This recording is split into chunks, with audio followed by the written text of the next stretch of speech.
Hello friends, स्वागत है आपका मेरे यूट्यूब चैनल पे। आज हम लोग जो डिस्कस करने जा रहे हैं वो है टीजीटी नेचुरल साइंस फीमेल की कट ऑफ, जो कि DSSB की, जो कि जिसके बारे में हमें बहुत कुछ सुनने को मिल रहा है कि जो कि बहुत ही इजी पेपर आया था। और वो बहुत इजी पेपर होने के कारण उसकी कट ऑफ इस बार बहुत ज़्यादा बढ़ेगी। कितनी बढ़ेगी, बढ़ेगी भी नहीं बढ़ेगी, अगर बढ़ेगी तो क्यों बढ़ेगी, और अगर नहीं बढ़ेगी तो क्यों नहीं बढ़ेगी, ये सारी चीज़ें हम इस वीडियो में आज कवर करने वाले हैं। तो सबसे पहले हम शुरुआत करते हैं कि 2018 का जो पेपर था टीजीटी, ये नेचुरल साइंस का फीमेल का, वो कैसा था। तो हमें पता है इसमें पेपर 1 पेपर 2 दो पार्ट्स हमारे पास होते हैं। दोनों पार्ट्स में आपको 40-40 स्कोर करना पड़ता है, जो कि मिनिमम एलिजिबिलिटी क्राइटेरिया है क्वालिफाई करने का। अगर आप यूआर कैटेगरी में आते हैं, 35 है फॉर ओबीसी एंड 30 है फॉर SC ST।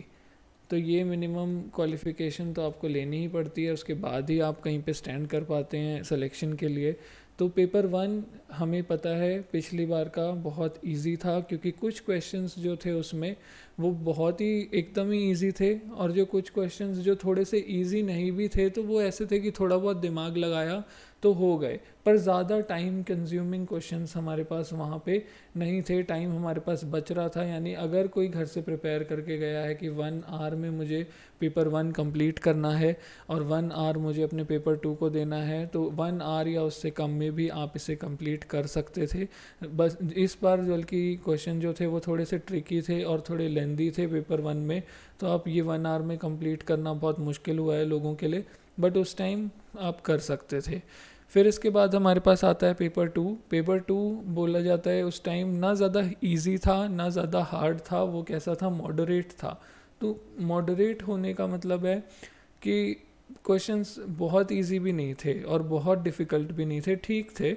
पर इसमें ना हमारे पास बहुत सारे डायरेक्ट क्वेश्चंस थे जो किसी किसी कॉन्सेप्ट से बिल्कुल ऐसे आ रहे थे कि जैसे आपने क्वेश्चन पढ़ा कि ये क्या होता है, आपको याद है कि अच्छा इसका आंसर, सपोज इसका आंसर सोडियम है, आपने ऑप्शन में ढूंढा कि ओ ऑप्शन बी हमारा सोडियम है, आंसर ऑप्शन बी हो गया।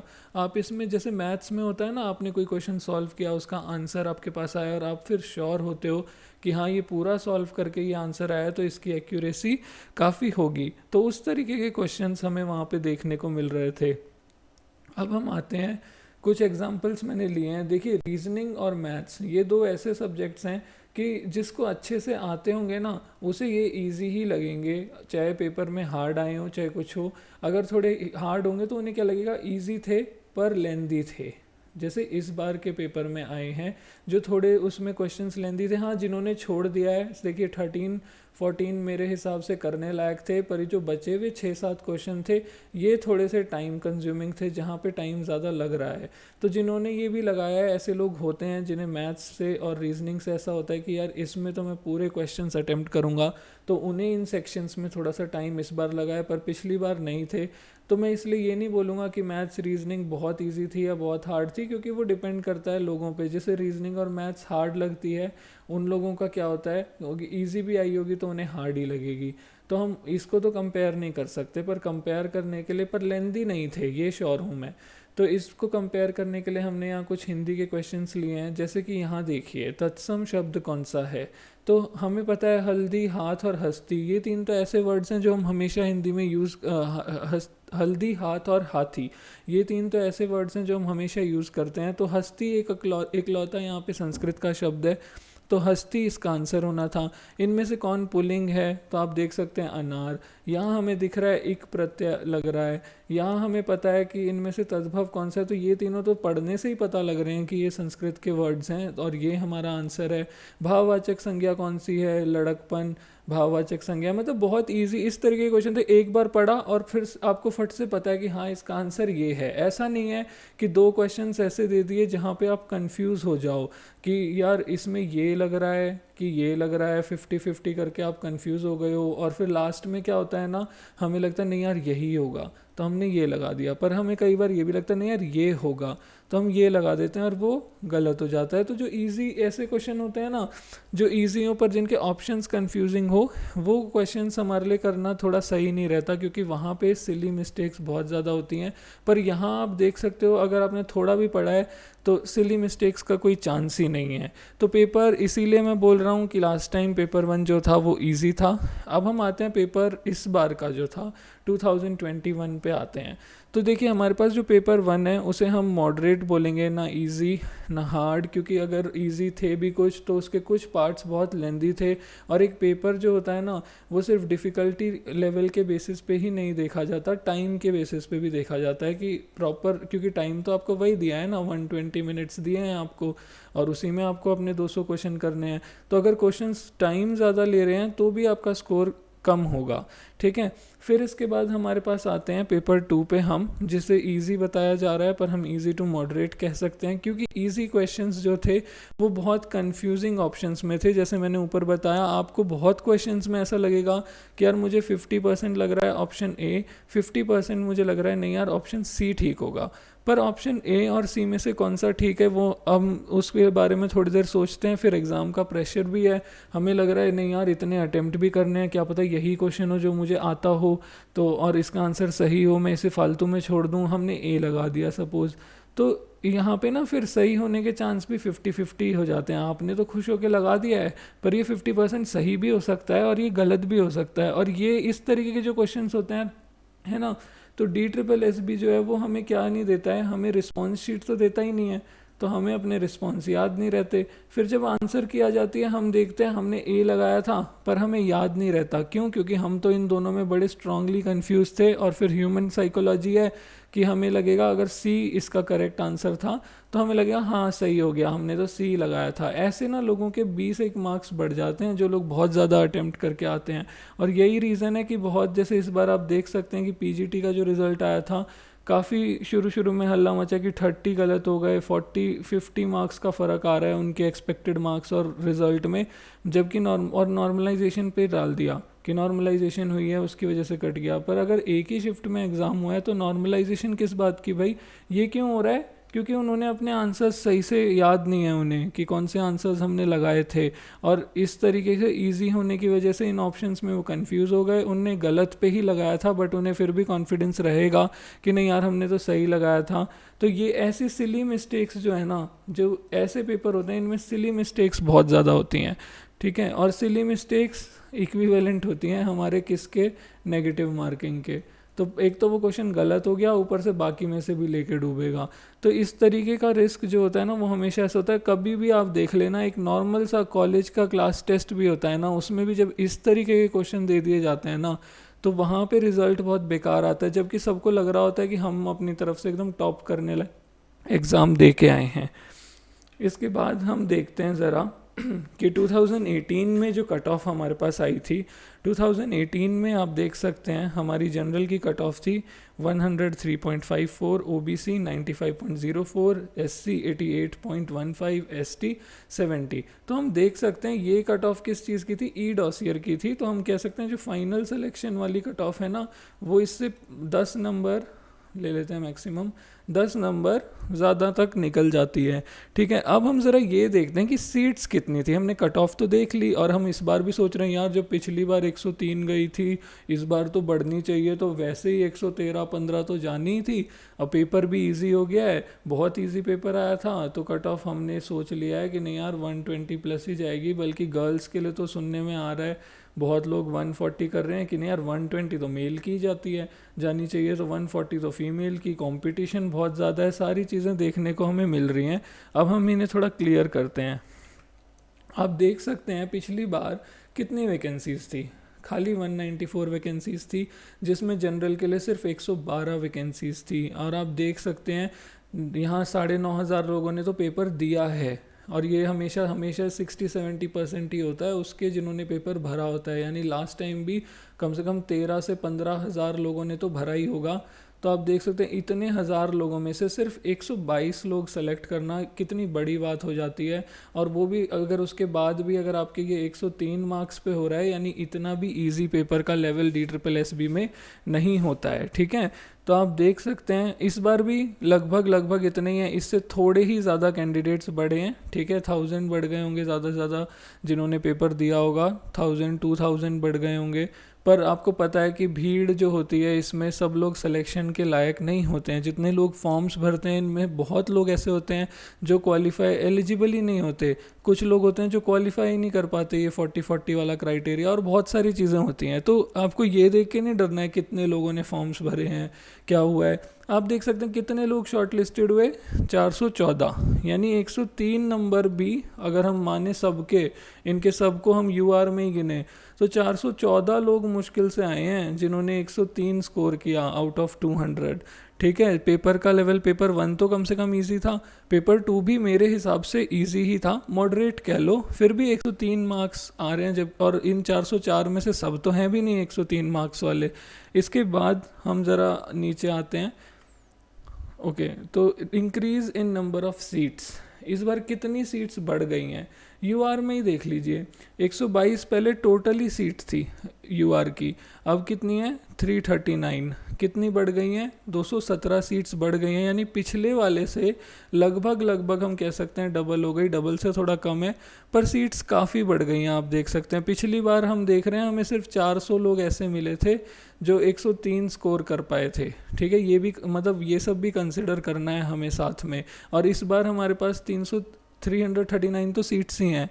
ठीक है, फिर इसके बाद आ जाते हैं हम OBC, कितनी कम सीट्स थी पहले, OBC और SC दोनों देख लीजिए 32-33, इस बार देखिए OBC 96, लगभग 3 गुना सीट्स हो गई हैं। इस पे आते हैं तो ये तो कुछ ज़्यादा ही, ये तो 6 टाइम्स से भी ज़्यादा, लगभग 7 टाइम्स के पास में सीट्स बढ़ गई हैं।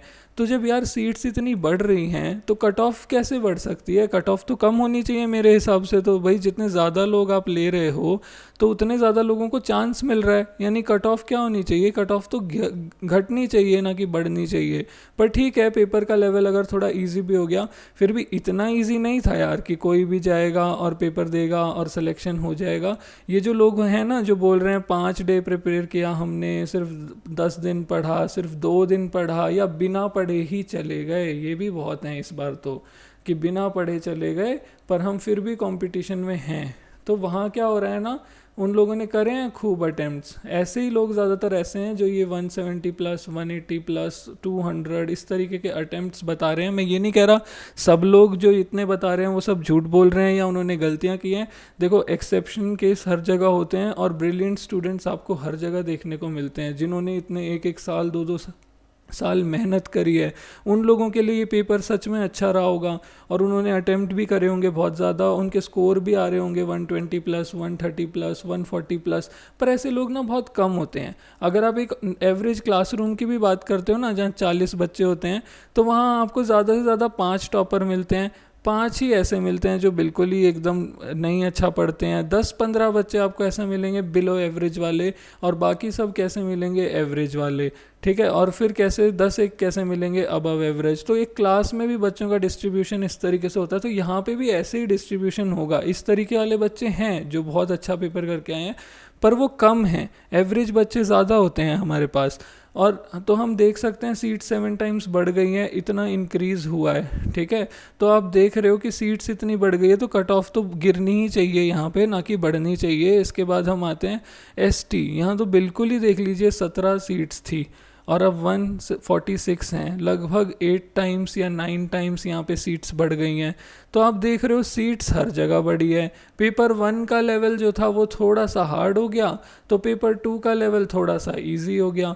तो जितना थोड़ा हार्ड ये हुआ उतना थोड़ा इजी हो गया, तो ये तो बैलेंस्ड ही है एक तरीके से, और सीट्स आपके पास बढ़ गई हैं। तो ये अच्छा चांस है जहाँ पे आपकी जो कट ऑफ है वो डिक्रीज़ हो सकती है, ना कि इंक्रीज़ ज़्यादा होना। पर DSSB जो है ना वो बहुत ही अनएक्सपेक्टेड होती है। हो सकता है कई इस बार सिचुएशन हो जाए और आपको नहीं पता होता है ना, कुछ लक भी होता है। ठीक है, तो आपको कुछ नहीं पता कब किस टाइम क्या हो जाता है, तो हो सकता है बढ़ जाए, पर अगर बढ़ती भी है तो बहुत कम बढ़ सकती है, इतनी ज़्यादा नहीं बढ़ेगी जितनी बातें हो रही हैं। ठीक है, फिर हम आते हैं, देखो cut off 2021 paper was not that easy, ठीक है, पेपर मॉडरेट था, मॉडरेट के बाद सिली मिस्टेक्स बहुत हुई हैं, नेगेटिव मार्किंग बहुत आई है। जब आपकी आंसर की आएगी ना, आप देखना ये जो 120 प्लस वाले जो लोग हैं, ज़्यादातर जो एवरेज स्कोर ही 120 बता रहे हैं, मैं उनकी बात कर रहा हूँ। यानी अगर आप 10 लोगों का सर्वे ले रहे हो तो आजकल 10 120 प्लस वाले ही मिल रहे हैं, या उनमें से 9 या 8 ऐसे मिल रहे हैं कि पेपर बहुत ईजी था, 120 प्लस तो आराम से आ जाएंगे। तो ये ना आधे डिसअपियर हो जाएंगे कब, जब आपकी आंसर की आएगी, ठीक है। फिर उसके बाद जब रिज़ल्ट डिक्लेयर होगा तो इनमें से आधे, क्या मेरे हिसाब से तो इनमें से 70% आपको कहीं ढूंढने पे भी नहीं मिलेंगे। और कुछ ग्रुप्स होते हैं हमारे पास, जैसे टेलीग्राम के कुछ ग्रुप्स हो गए, यूट्यूब पे कुछ हो गए, यूट्यूब पे नीचे कमेंट्स में हो गए लोग जो बता रहे हैं कि उनके बहुत ही इतने मार्क्स बन रहे हैं, 130 बन रहे हैं, 150 बन रहे हैं, 120 बन रहे हैं, जो भी बन रहे हैं। 120 तो फिर भी अच्छा है, बट 150 यार इतना इजी अगर DSSB एग्ज़ाम बना देती ना, तो उनको फिर अपना एग्जामिनेशन सिस्टम जो है ना, वो पूरा एक बार उसे बैठ के उन्हें जांचना पड़ेगा कि यार हम क्या कर रहे हैं कि इतने 150 से भी बहुत ज़्यादा कट ऑफ की बातें लोग कर रहे हैं, ठीक है। तो इसीलिए किसी को भी ट्रस्ट मत करो। ये जो सोर्सेज जो आपको इन ग्रुप्स में मिल रहे हैं ज़्यादातर, बल्कि ये जो टेलीग्राम और यूट्यूब के कमेंट्स में आपको लोग मिलेंगे ना, इनके आप नाम देख लेना, YK और रोड राइडर, पता नहीं अजीब अजीब से मैं नाम देख रहा था। इनके टेलीग्राम पे इनकी फ़ोटोज़ नहीं लगी होंगी, शक्ल की जगह कुछ और लगा होगा, नाम कुछ और होगा, नंबर, कोई इन्फो इनके बारे में वहाँ पे दी नहीं होगी। तो इस तरीके के जो लोग हैं ना, ये जो अपनी आइडेंटिटी अभी से ही छुपा रहे हैं, इतनी ज़्यादा छुपा रहे हैं कि मतलब एक नॉर्मल से ग्रुप में उनको इतनी दिक्कत हो रही है। तो इनकी बातों पे प्लीज़ भरोसा मत कीजिए। जो है ना, भरोसा करना है तो किस पे करना है, बस DSSB पे करना है। जब उनका रिज़ल्ट आउट हो जाएगा आपको पता लग जाएगा कि कट ऑफ कितनी है। और या फिर खुद अपना इंस्टिंक्ट को फॉलो करो, और इंस्टिंक्ट को भी ऐसे ही मत फॉलो करो, प्रैक्टिकली सोचो। प्रैक्टिकली कैसे सोचोगे, जैसे मैंने अभी अभी आपको बताया कि आप पूरा कंपेयर कर लो ना, लास्ट ईयर को कंपेयर करो, 2018 को और 2021 दोनों की सीट्स, क्योंकि सिर्फ एक पैरामीटर नहीं डिसाइड करता कि पेपर में कुछ क्वेश्चन पेपर 2 के इजी आ गए तो कट ऑफ आपकी इतने नंबर से बढ़ जाएगी, 20-30 नंबर से आप कट ऑफ बढ़ा रहे हो, तो वो ऐसे नहीं होता। आपको बहुत पैरामीटर्स देखने पड़ते हैं, टाइम कंज्यूमिंग था कि नहीं था, पेपर 1 कैसा था, पेपर 2 कैसा था, बच्चे कितने हैं, सीट कितनी है, अटेंडेंस कितनी है, ये सारी चीज़ देखी जाती हैं। तो बहुत रूमर्स हैं हमारे पास, इजी पेपर था, लोगों के 120 अबव आ रहे हैं, इस सब पे ध्यान हमें नहीं देना है, ठीक है। अब मैं बताता हूँ मेरे अकॉर्डिंग कट ऑफ कितनी जानी चाहिए। तो मैंने यहाँ पे देखिए कैटेगरी वाइज कट ऑफ लिखी है, ये ऊपर 2018 यहाँ पे कट ऑफ है, और ये मेरे हिसाब से जो 2021 की कट ऑफ जानी चाहिए। तो आपने देखा UR में सीट्स जो हैं बड़ी हैं कुछ लेवल तक, ठीक है, और बढ़ने की वजह से वही पेपर 1 पेपर 2 वाला क्राइटेरिया, जब लास्ट टाइम पेपर 1 में अगर लोगों के नॉर्मल मार्क्स थे तो इस बार भी नॉर्मल या बिलो नॉर्मल होने चाहिए। तो उस वजह से क्या होगा ना, बैलेंस ही हो गया है मेरे हिसाब से। तो ये देखिए बैलेंस ही है कि पेपर 1 आपने थोड़ा सा बढ़ा दिया, पेपर 2 का लेवल थोड़ा सा गिरा दिया, तो वो बैलेंस्ड ही है। और बैलेंस से या फिर बिल्कुल एकदम माइन्यूट सा हम कह सकते हैं कि ईजी है, ठीक है, पिछली बार वाले से ज़्यादा इजी नहीं है। तो मेरे हिसाब से इसकी ई-डॉसियर की कट ऑफ जो है ना, वो 110 तक जा सकती है, या पिछली मतलब 105 तक भी रह सकती है, पर 110 मेरे हिसाब से जा सकती है गर्ल्स की, क्योंकि गर्ल्स में ज़्यादा लोग अप्लाई करते हैं तो कंपटीशन थोड़ा ज़्यादा होता है, और फाइनल सिलेक्शन इससे 5 या 10 मार्क्स आप बढ़ा लीजिए। तो मेरे हिसाब से अगर 105 से 115 इस रेंज में अगर गर्ल्स हैं तो वो अपने आप को सेफ़ ही समझिए और अपने डॉक्यूमेंट्स रेडी रखिए ई-डॉसियर के लिए, ठीक है। फिर हम आते हैं OBC पे। लास्ट टाइम 95.04 थी, इस बार इतनी सीट्स OBC की बढ़ी हैं तो मुझे नहीं लगता उसकी कट ऑफ बढ़नी चाहिए, मेरे हिसाब से तो थोड़ी बहुत घटनी चाहिए। तो मैं कहना चाहूँगा 90 to 100 इनके लिए सेफ़ स्कोर है। इसके बाद SC 88.15, क्योंकि इसकी तो सीट्स इतनी ज़्यादा बढ़ गई हैं तो मुझे लगता है कि कट ऑफ गिर भी सकती है। तो 75 to 85, या फिर मैं कह सकता हूँ कि 80 मार्क्स हम अगर चले ना, 80 to 85 इतने में ही इनकी जानी चाहिए। इसके बाद हमारे पास ई-डॉसियर की कट ऑफ है, ये इससे 5 10 नंबर आप बढ़ा सकते हैं फाइनल सिलेक्शन के लिए। ST 70 पर कट सीट्स बहुत बड़ी हैं, इनकी तो 8 टाइम्स बड़ी थी, तो मेरे हिसाब से 65 to 70 ही इनकी या तो घटेगी या सेम रहेगी, इनकी बढ़ नहीं सकती है। ठीक है, इनकी भी घटेगी, बढ़ नहीं सकती है। तो मेरे हिसाब से इस पे इनका ई डॉसियर क्लियर है। 5-10 मार्क्स अपनी तरफ से बढ़ा लीजिएगा फाइनल सिलेक्शन के लिए, ठीक है, इससे ज़्यादा नहीं बढ़ेगा। तो ये कट ऑफ मेरे हिसाब से है, पैनिक होने की ज़्यादा ज़रूरत नहीं है, ना ही किसी पे आपको ज़्यादा ध्यान देने की ज़रूरत ही नहीं है लोग क्या बोल रहे हैं। आप खुद कंपेयर कीजिए दोनों ईयर्स के पेपर, 2018 2021, और अगर मिल रहा है तो 2014 का भी ले लीजिए मटेरियल और फिर खुद कंपेयर करके देखिए। मुझे नहीं लगता आप इस निष्कर्ष पे पहुंचेंगे कि नहीं यार कट ऑफ तो बढ़नी चाहिए पिछली बार की चीज़ें देखते हुए। ठीक है, तो कट ऑफ मेरे हिसाब से घटेगी। और हमारे चैनल को लाइक करें अगर आपको मेरी बातें सेंसिबल लगती हैं, जो कि मुझे तो लगती हैं, आपको अपनी लगती होंगी, और उसी तरीके से जिनकी कट ऑफ जो लोग बढ़ा रहे हैं उन्हें अपनी सेंसिबल लगती होंगी।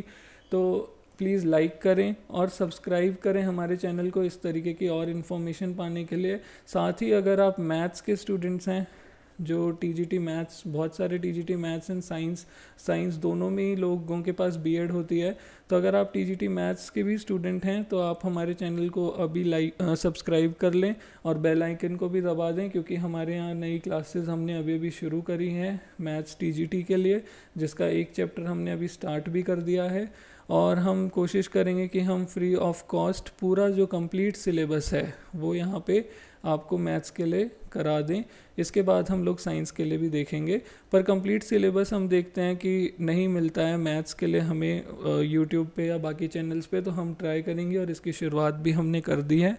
तो अभी के लिए इतना ही, फिर मिलेंगे, बाय।